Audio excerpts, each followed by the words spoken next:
We live here? We should be live. Should be live. Alrighty.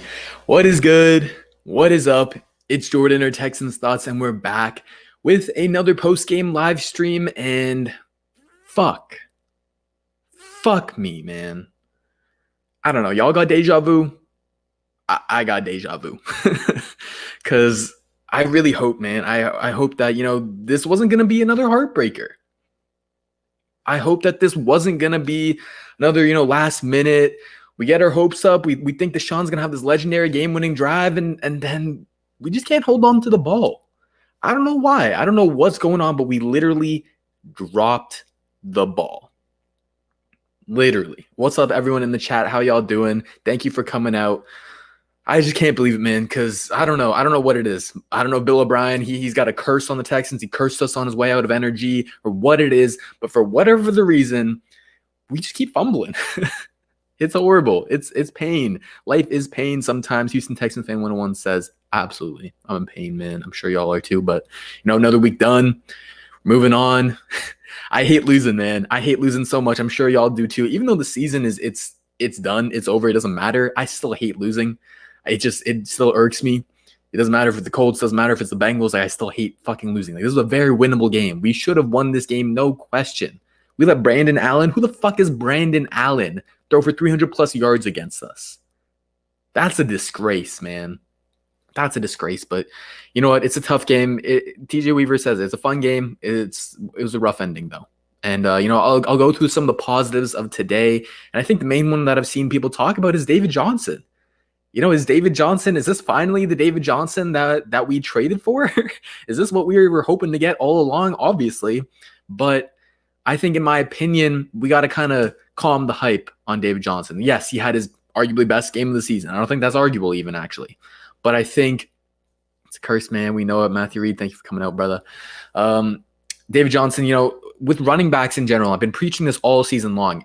His poor play early in the season, it wasn't just solely on him being washed, right? There's a whole lot of factors: offensive line play calling, box numbers, stuff like that. And yes, he still wasn't great. I'm not taking all the blame off him, but this game we saw what he can be if he gets some help out, right? If the defenses don't stack the box and play the run. If our offensive line actually run blocks and opens up lanes for him. And that's what we saw today. His two big runs were because they had the damn Red Sea parted. That's what happened. Matt Lipschitz, what's good? What's up? Coming here to rant. Oh, don't worry. I'm gonna do my little rant first. Just hold on a second, and then I got y'all. I'll be answering questions as per usual. But David Johnson, we saw what he can be if he's got help, if he's got good offensive line. We'll talk about the offensive line later. But in my opinion, David Johnson, talking about kind of the future of him on this team, it's tough because of how much money he makes. You can't be a running back who doesn't elevate a shitty offensive line and still make that much money. If he was on a vet min contract, I wouldn't care. I wouldn't be as pissed with how shitty the run game is because the expectations aren't there and you're not paying him that much. And so that is really the only way that I can see him being a big part of this team next year is if he comes back on a vet minimum deal. That's all I'm giving him. I'm sorry, but that's all I'm giving him because there are better options out there who are going to do this more consistently, in my opinion. What's good, Frank? Frank, new member alert. Thank you, brother. I think you've always been a member, but I don't know what's going on. Oh, my goodness. But, y'all are talking about heck, and we'll get to heck in a second. Let's talk about the offensive line and keeping with the positives, and then don't worry, we'll get to the negatives because there's a lot of negatives. But the offensive line, Rod John with Tunsil, Titus, and Brett Quavale out, we did our best. Deshaun, again, just no help out there. But the offense line, the backups, they stepped in. They did their job for 95% of the game, right? Starting with Rod Johnson, I thought he was the brightest spot coming in. He started at right tackle, moved over to the left tackle. That's the great thing about Rod. He's your swing tackle. He can play either position. Great depth there. I thought that him run blocking, he might be the best run blocking offensive lineman on the team. And I think he deserves a chance to fight for that starting spot next year. I think he absolutely does. Every time he's come in and played and he hasn't been rotated out of the line like last year, every time he's come in, he has done well.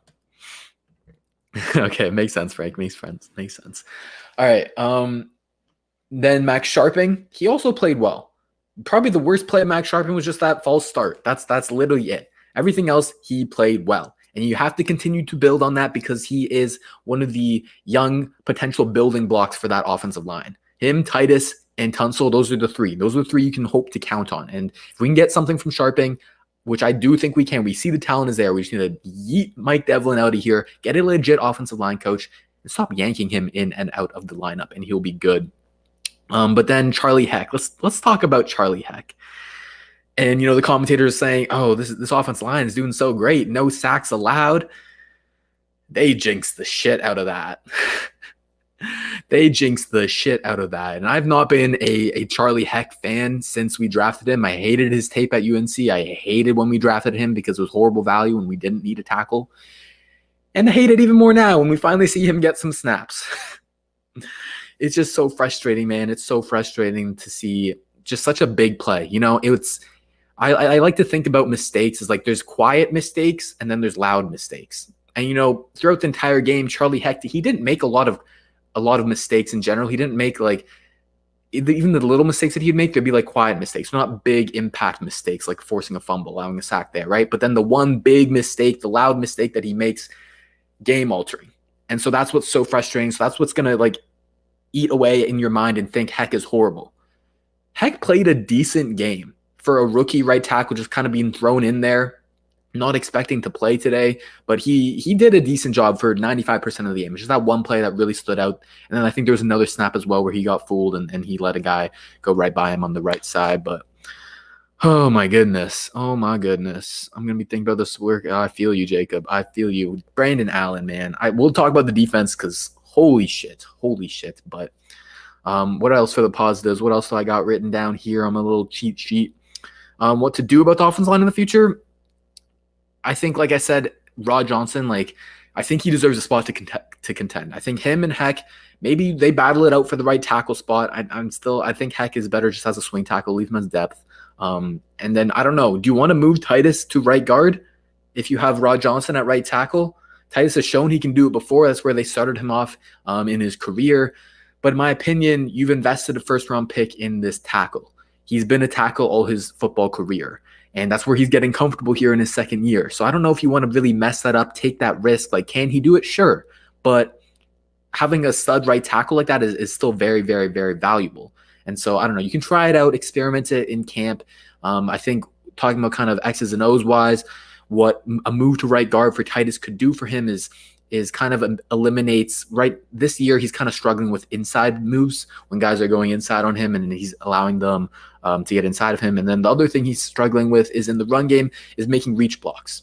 As a tackle, sometimes you have to make a reach block where it's a defensive end and he's lined up very far to the outside of you. And Titus has struggled with getting to the outside leverage of him. And so with guard, he'd have to make a few less of those blocks and be asking a little bit less of him. So I don't know. I see the upside, but I also don't really want to mess around with Titus too much. I think he's playing at a good level at tackle.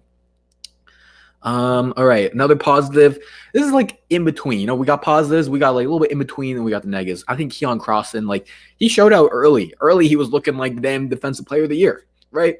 He's locking up AJ Green. But AJ Green is not the same AJ Green we're accustomed to. And throughout the game, we saw that the Bengals, their game plan was attack 35, man, attack Crossen.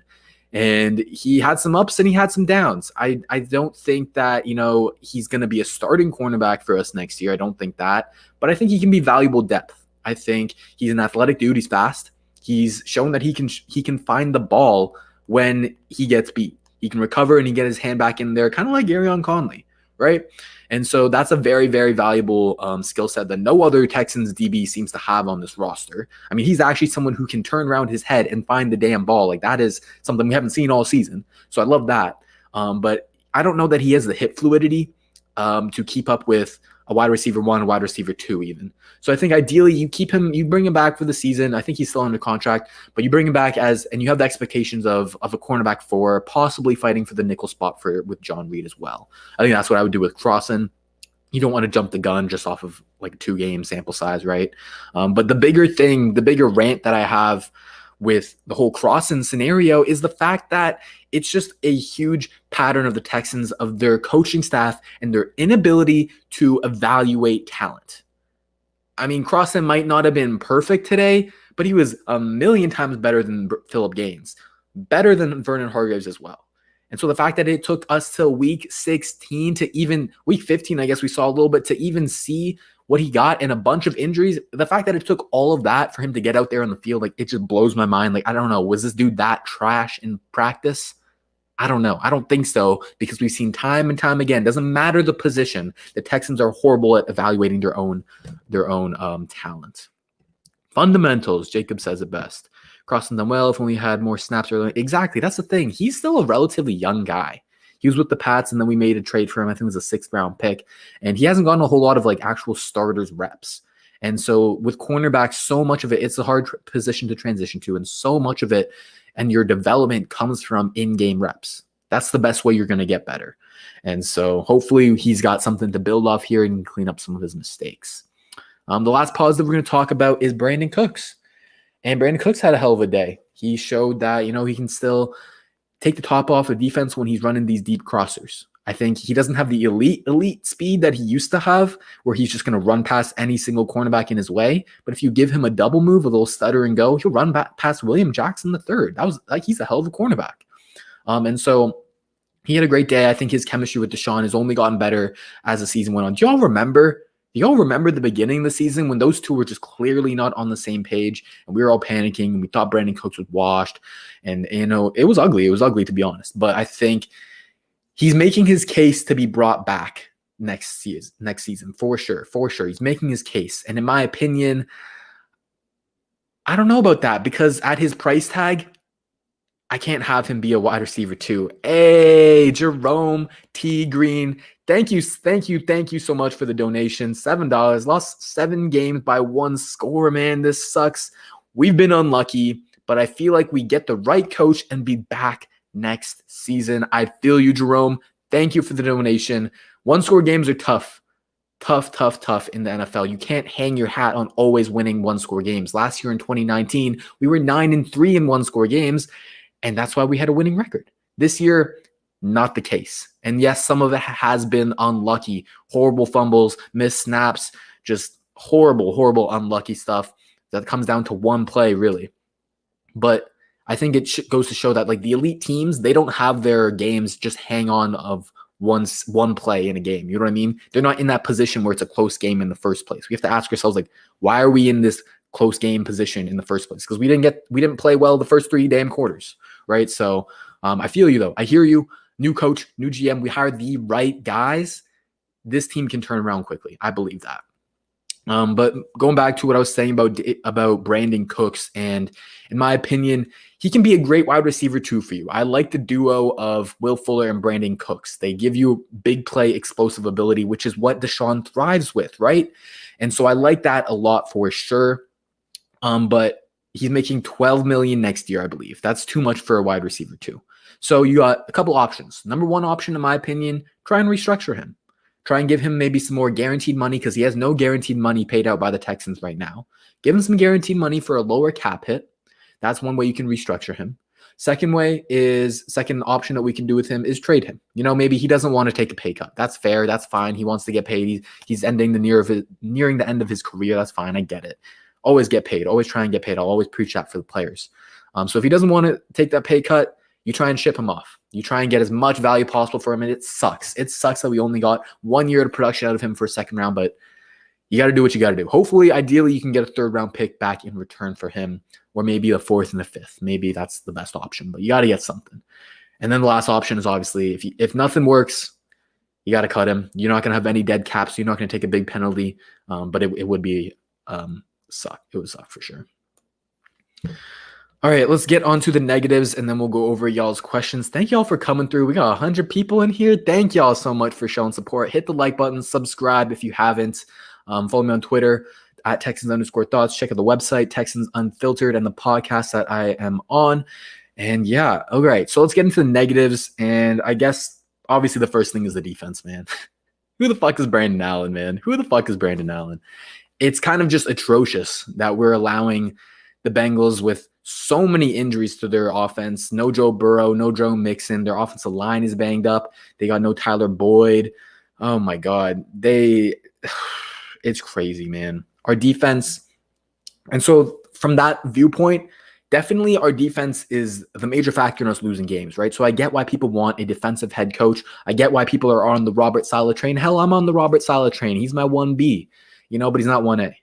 He's not 1A. And that's because I think that you put the best defensive coordinator on this Texans team, and they're still not going to improve our defense to the point where, we're like where we look like the 49ers and what Saleh is doing for them this year. There's only so much the best defensive mastermind can do when he doesn't have the players to put in a position to succeed. And so I think that Saleh, he's a great leader of men. He's going to get his guys to play hard, to play fast, to tackle well. That's the number one thing I think he can improve us with, which we definitely need help with, is tackling. I think he can improve that for sure. But it's going to take years of defensive investment with talent for him to get us to a top 15 level, to a top 10 level, right? And I think you have to make that defensive influx of talent no matter who your head coach is, no matter if you have Saleh or if you have Eric Bieniemy or Daboll or Eberflus. You have to address the defense because we're seeing it right now. The talent is not there. We've got a lot of young, promising guys, absolutely. Jacob the GOAT Martin, Charles Omenihu. You want to believe in Ross Blacklock and Jonathan Grenard. You want to see more from John Reed, Lonnie Johnson, Justin Reed.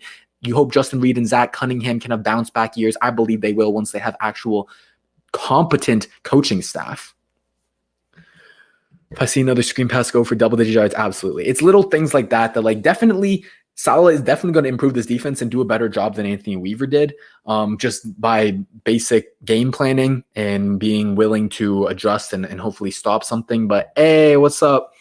Greetings from Germany. Hard game, still supporting. Appreciate you. I am going to completely butcher your name. My apologies, but Tofi El Kativo. I don't know why that was the accent I tried to put on that one, but thank you so much for the £2. I don't know my currency. My bad. But thank you. All the support you guys show me. It's really super humbling. I never thought I'd be in this position to talk in front of hundreds of people a week. That is insane. And it becomes thousands, which is just mind blowing for me. I'm someone who's been a horrible public speaker all my life. I get nervous every single time I'd have to do something like that. And so for y'all to continuously show me the support like this, it's really amazing. But yeah, what else about the defense? I think Jesus Trejo says it perfectly.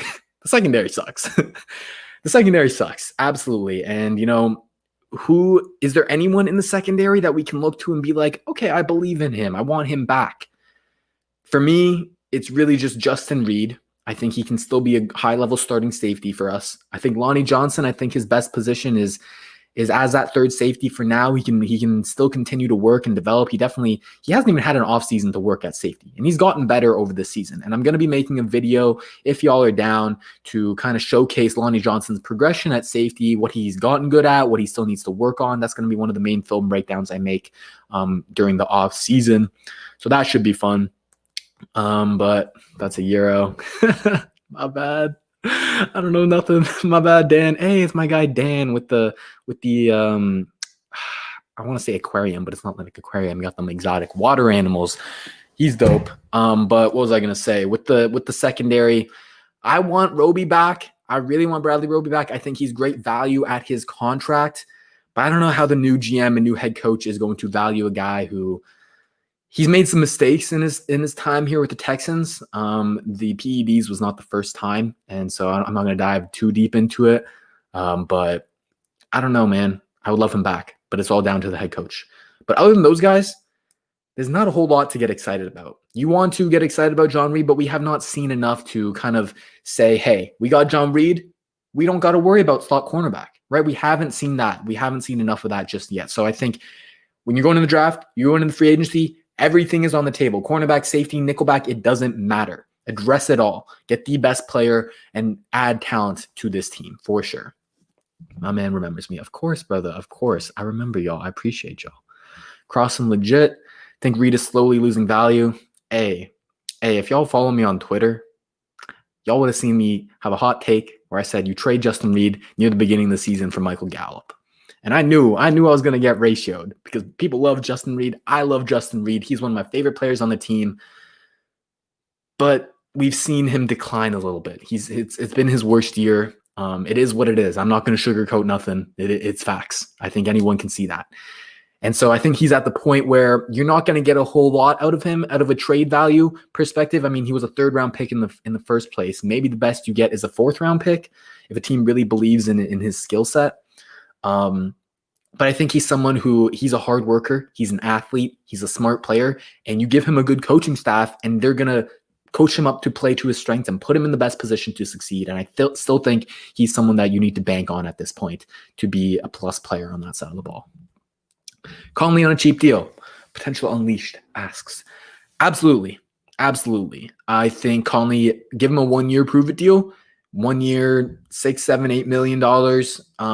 And that should be something that both sides should be happy about, because he's shown us, he's flashed that he can be a really solid man cover cornerback.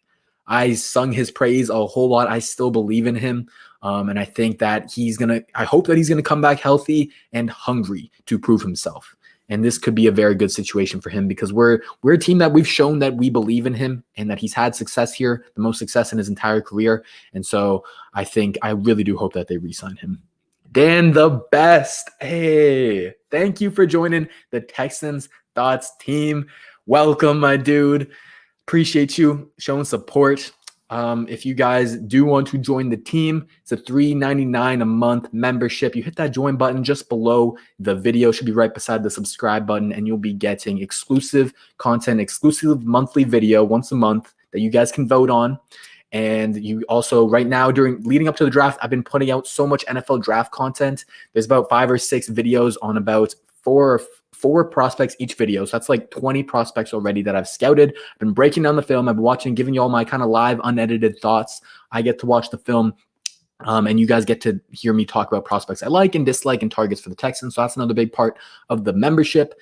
And then also you get exclusive Discord. We've got so many guys in it. It's about 25 of us in there right now. And we just love talking Texans, man. So if you love talking Texans or really anything, just come here, join the community, join the team. Absolutely. Appreciate you, Dan. Appreciate you. And then, if I see you in the live and you got a comment, I'm going to read y'all first. If we're doing a live mock draft, you get say. Right? What about JJ Watt, bro? I think it's going to take the best GM candidate out there and the best head coach candidate out there to get JJ Watt to stay here. I think that's what it's going to take. I think all these seasons of losing has really taken a toll on him, and he loves Houston, and we love him here at Houston, but he deserves better. He deserves to go out on a winning note. And I think, it would really take a good GM pairing and head coach, like I said, to sell him on the future and quick turnaround of this team. It's possible. It's definitely possible to keep JJ Watt and keep him wanting to play here. But do I see that happening? Am I 100% confident in that happening? Am I going to put money down at Vegas on that? No. I don't think JJ Watt is going to be on the team this next year. And so in my opinion, that's why I think the edge position, the defensive line edge position of the Texans, that's the number one need going into the offseason. They have to address it. JJ Watt could be gone, very likely. Whitney Merciless is MIA. I've been saying it, MIA Merc.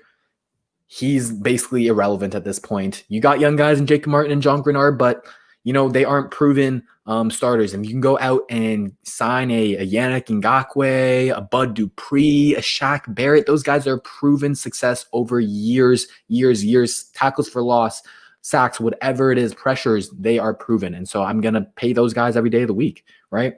So I think that's my thoughts on the edge position. Tight ends were great today. Tight ends were flexing on them, man. Tight ends were flexing on them. Good game, Bengals report. Hey, you gotta love an opposing team's fan that comes in here and doesn't just be toxic, So I appreciate you.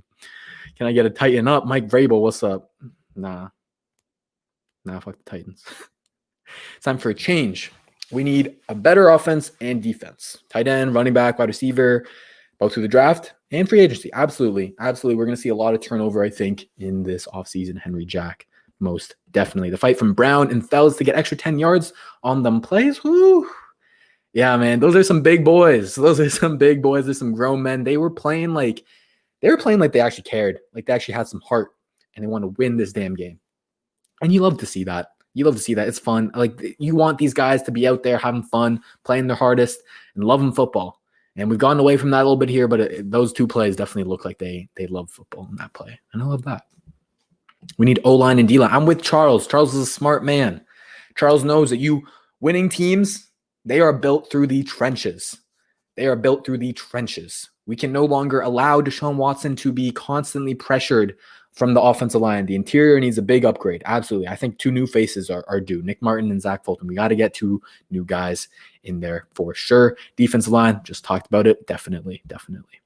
44 sacks and the worst rushing offense are no coincidence. Absolutely. It's a pairing of poor talent, especially on the interior. If you don't have a good interior, the offensive line isn't going to work, especially at the center position.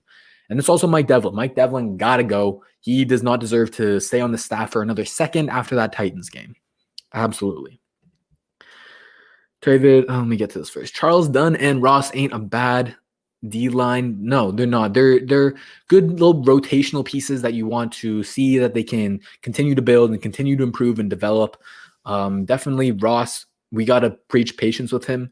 Defensive tackles, sometimes their first year, a lot of the time is not great. It takes them a lot of time to learn their reading their keys and playing up to game speed. Because right now, that's my biggest thing with Ross is he's not playing up to his normal game speed. You look at his TCU tape, and that dude plays fast. Right now, he's not playing as fast because he's thinking more than just reacting.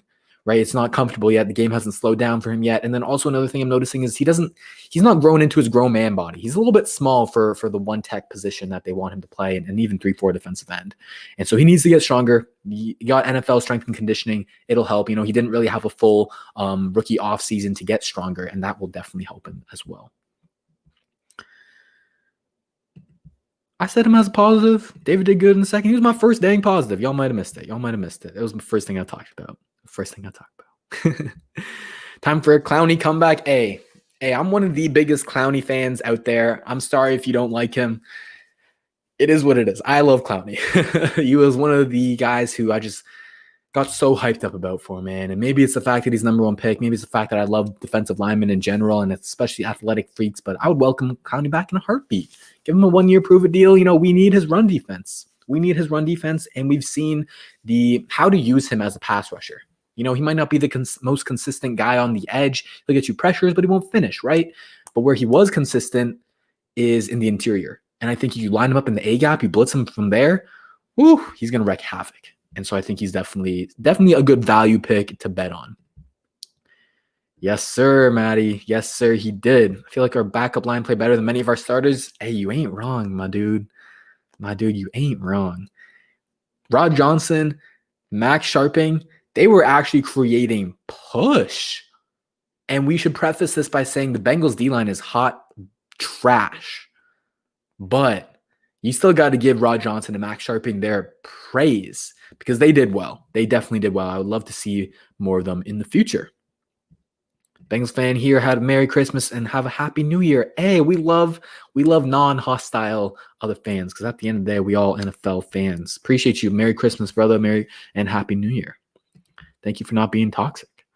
Fire Devil. No, I can't even put that up on the screen. But you're right. I just can't say that or else I'm going to get demonetized and my channel going to get taken down and the FBI go and raid my house. But no, I'm kidding. Yeah, what do you say, Pedro? Fact is, we were never as close as some of us thought we were over the past 3 years. We just played in a mediocre division. Yeah, we're not with the Chiefs and the Ravens, perennial kind of contenders. I guess the Ravens not so much this year, but we weren't at that very high elite level. But with Deshaun Watson, we can very easily get there. We just got to build a team around him. With Deshaun Watson, that's the number one thing you need. That is the number one thing you need. Sam Hubbard put fucking Charlie Heck in a blender. Goddamn. I love Xavier Howard. They just paid him Miami. He's a pivotal part of their defense, though, so I don't think they're just going to let him go, not even for less than a first-round pick, I don't think. Why does it take it, Jordan? Hey, you got a good name, my dude. You got a good name. I like you. Why is it taking so long to use David as a pass catcher? Your guess is as best as mine, man. You're as good as mine. I don't know, man. Bill O'Brien, Tim Kelly, they come from the New England tree. New England loves to get their running backs involved in the passing game, but we don't see that I'm losing my mind. I can't speak. We don't see that translate to the Texans. Lamar Miller, Duke Johnson, David Johnson, doesn't matter. Bill O'Brien, Tim Kelly, doesn't matter. They're not going to get them involved. It's horrible. Horrible. Matty, shut up. Shut up. They don't got to know that. Don't tell them like that. Frank, I feel your pain, my dude. I feel your pain. I feel your pain. Dan says, what team do you hate the most? Mine's the Colts, because fuck the Colts. Fuck the Colts. Fuck the Colts. Yeah, Colts are the Titans, man. Colts are the Titans, man. Yeah, no, just this draft. Just this draft. We're missing our first and second. Next year, we got everything. The full chest is restocked. We got every pick. I'm going to be going crazy for draft season because I love draft season. Happy New Year, brother. Henry Jack, how was my Christmas? It was a good Christmas, man. It was a good Christmas. Done with school, came back home, got some nice gifts, saw the fam. It was a great Christmas. How was yours, my dude? Max is good. He just needs more snaps. Absolutely, Pedro. Absolutely. He, the little mistakes that he will make, it's stuff that you clean up when you get more in-game reps and you're not constantly rotated in and out of the lineup. It's horrible. Adam, come on, man. Come on, man. For the rest of the season, sure. For the playoffs, sure. I ain't gonna hate, but come on, man. Texans at heart. Let's go. Matt Lipschitz, appreciate you, brother, for the support on Twitter, by the way. I'm about to win fantasy. And once I get my $110, I'm going to be a member. Hey!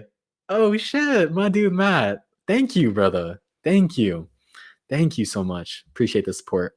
And, I don't want to make it sound like I'm just money greedy, but I really do appreciate any type of support that y'all show me, whether it's a like, whether it's a subscribe, whether it's a membership join, whether you tweet at me at Twitter. It really doesn't matter to me. But any money that you guys show me from donations that I get in ad revenue, whatever, I'm gonna be completely honest. Obviously, I make money off this, and I really appreciate it. It's a dream of mine, but I'm going to reinvest it into this channel.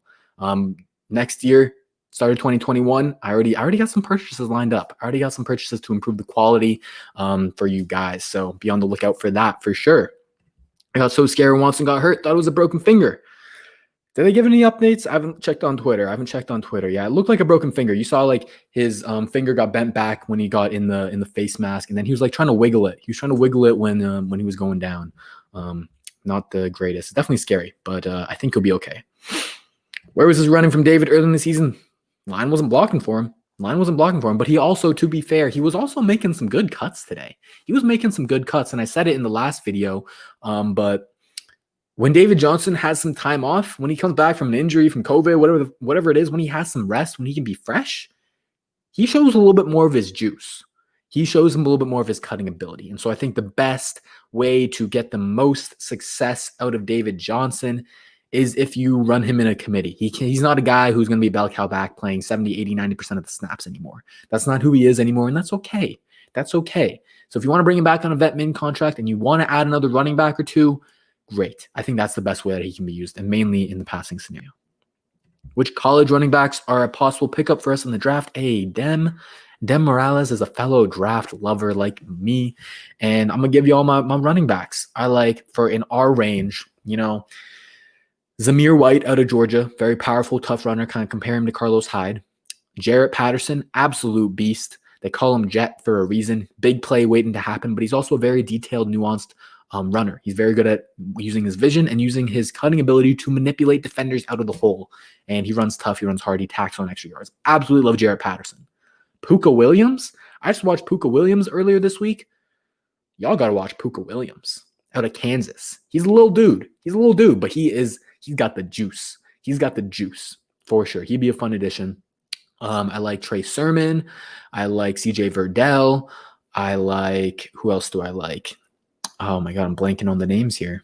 Michael Carter out of UNC. A lot of guys in the mid to late rounds in the draft because it's a super deep running back class, and I definitely think we need to take advantage of that.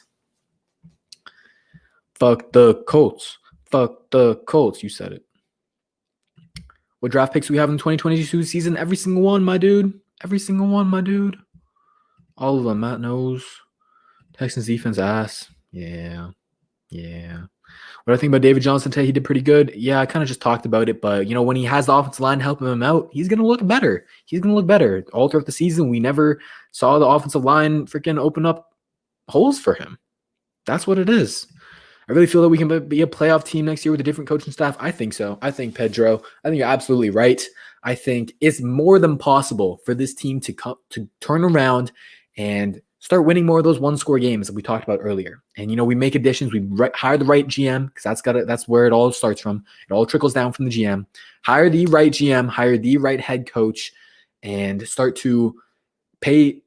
First of all, you got to cut and trade the guys who are being overpaid and underperforming, and that's going to be able to allow you to create cap space. Cap space can be opened up this year, and free agency is where you're going to get the biggest difference makers to add to this team. And so I definitely think that it's possible. A lot of good defensive free agents out there. And I think, with Deshaun Watson, we should always be in playoff contention. We just give him a little bit more help and we're there. Do you miss Miller?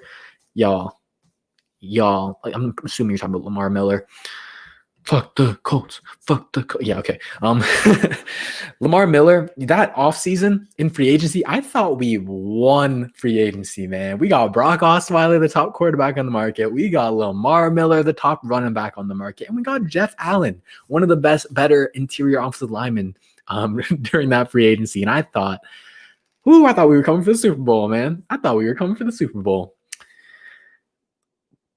All three of those turned out horribly. And I think Lamar Miller was the one who had the most chance to actually do well, but we let him down with horrible offensive line, horrible play calling. We used him horribly. And so I definitely do miss Lamar Miller. I think he still could be a valuable running back, man. Absolutely. Matthew says offensive line and secondary with our pickups until the 6th round, I'd say. Then go BPA. I'm a big BPA guy just in general throughout the entire draft. I think free agency is where you address your needs. And then the draft is you just want to draft for value, especially when you have later round picks that are a crapshoot anyways. So you want to draft for value. You want to get the best player available because we have so many holes on this damn team in the first place that you just want to get the best player available. But I hear you, Maddie. And offensive line and secondary, their class in the draft class this year is not that deep. They're a little bit top heavy. And so if one of those top guys who's projected to go 1st or 2nd round, they fall to the 3rd, you absolutely got to scoop them up. Guys like Landon Dickerson, guys like Josh Myers, guys like Deontay Brown. Those are 3 great interior offensive lineman options that if they're there in the 3rd, I think you got to pull the trigger. In terms of secondary, there's a lot of good safeties. I think safeties you can take in the rounds 3, 4, 5. A lot of great guys there. Tyree Gillespie is my favorite option, like Hamza Nasruddin out of FSU. In terms of cornerbacks options, you kind of hope that a guy like Paulson Adebo, maybe he can take a fall. Maybe a guy like Israel Mukuamu out of South Carolina. He's a 6'4", 210 guy. He's huge. Greg Newsome is another guy out of Northwestern I like.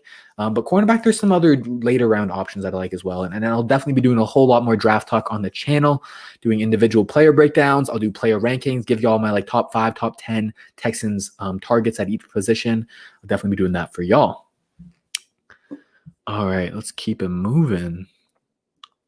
Watson's the best quarterback in the league. Preach it, Speedy. Preach it. There is not a quarterback in the league who is doing more with less. There is not a quarterback in the league.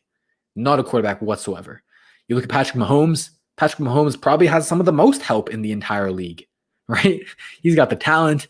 He's got the skill position weapons. He's got the coaching, the play calling. He's even got a good defense, right? So Deshaun Watson, hands down, best quarterback in the league. Peace out, Oscar. Thank you for coming through. Thank you for supporting. Have a blessed day as well. Have a great rest of your Christmas break. Have a good, happy New Year. If you celebrate that, I'm assuming you celebrate that. Who doesn't celebrate? I guess there's people who don't celebrate. Never mind. I shouldn't say that. But yeah, don't stress. He's got a good point. Don't stress. It sucks to lose. I said it earlier in the season or early in the video. I hate to lose, but these games are pretty meaningless. They are. They really are. So let's not stress. I'm not going to be popping a blood vessel out here. What are your thoughts on our team in regards to overall team balance? Without depth, we'd only ever a play away from the season. We'd only ever be a play away from the season. Yeah, you definitely need team balance. I think the best teams, they have it where, it's really the next man up mentality. Like our coaching staff, they talk about it, but like whenever we have to have the next man step up, it's usually not too pretty. And so I definitely think building a deep team is important, but you prioritize that when you're already a winning team, when you're already a playoff team, when you're already a contender. That's when you can prioritize becoming a deep team. I think there's value in that. Right now, we just got to get the best players possible. The best player possible, get new starters on the defense. Depth is great, but let's get new starters. I can't read that it will get You're right, Dan. You caught me slipping. I mean, for the Colts, I'll do it. For the Colts, I'll get demonetized, my dude. Come on now. Yeah. Sam Wright. Blacklock, I talked about it earlier, but we just got to preach patience with him. It'll come, hopefully. I think that, it's just the game's too fast for him right now. He's got to add on strength. He's got to learn how to use his hands better, to anchor and run defense better. There's a lot of things. There's definitely a lot of things, but I think he's got all the tools that you could possibly want in a defensive tackle and that he can get better, of course. And so we just gotta get patient with that. Dickerson falls, we would be set. Absolutely. Landon Dickerson, center of Alabama Crimson Tide. Absolute stud. Best center prospect I've seen in some time. He's really, really damn good.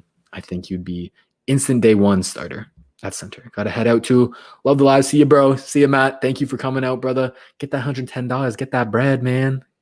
Good job, brother.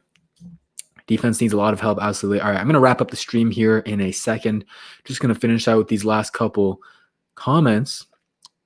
No, it's too soon. It's too soon, my dude. Too soon. Give him another year, at least. Who went in the AFC South? I guess it's the Titans, right? Colts lost. Colts choked. Fuck the Colts. Fuck the Colts. They choked.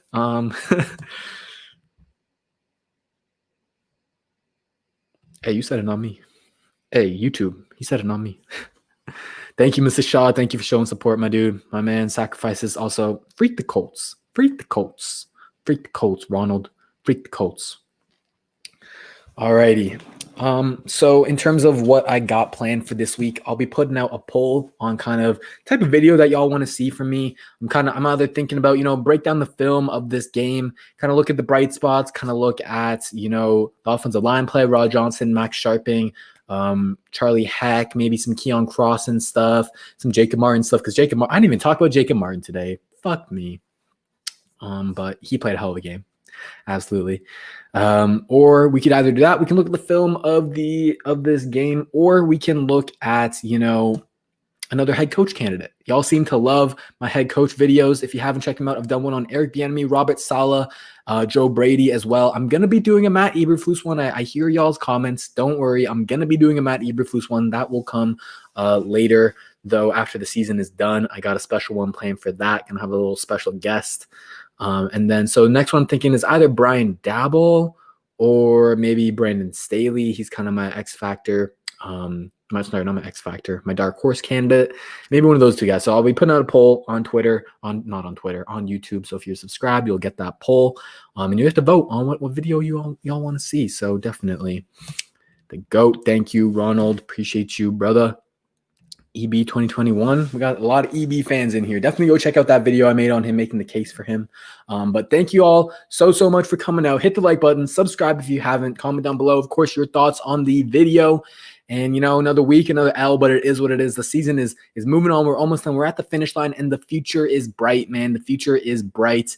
We can turn this team around. I do believe it. We got Deshaun Watson. That's the hardest part of the puzzle. And we got to always have faith when we got him at quarterback. Absolutely. So thank you all so much. Take care, everyone. Have a blessed rest of the week. Happy New Year, of course, and peace out.